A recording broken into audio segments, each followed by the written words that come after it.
Wrote a lot in high school, wrote a couple of short stories, had entered them into a few writing contests.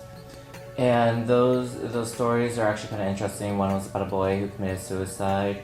Another one about orphan sisters that were trying to just move on with their lives, and one of them promised never to leave the other, and it kind of ended rather tragically. So it was different stories, and they were all rather dark, but there was definitely a vibe to my theme to most of the stories, and kind of like the same energy.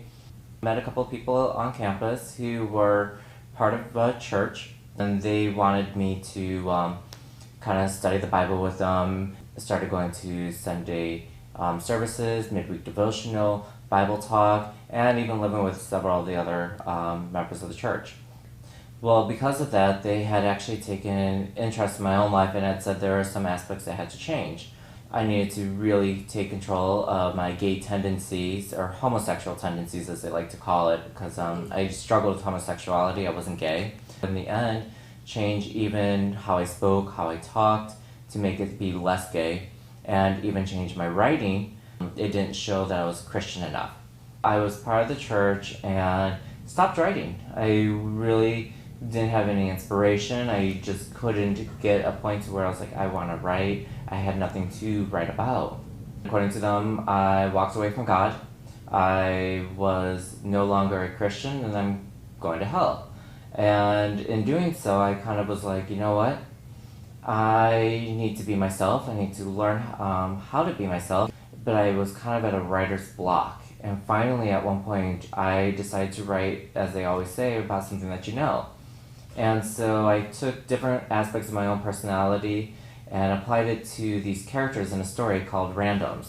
Randoms was this term that my friends and I used to use, where it was like, oh, who is that guy? And it was just, I don't know, just some random. It was a buddy movie about them going on a road trip from Chicago to LA, and just kind of the misadventures they have, and also their own viewpoints and relationships. I always call it a gay sex and the city on a road trip.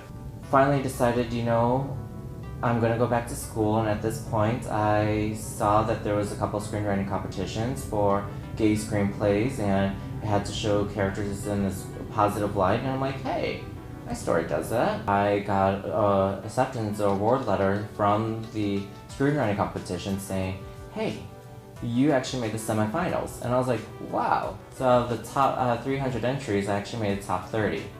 And I was like, this is without any actual training. So I decided, all right, let's actually really go to school for writing and producing for television.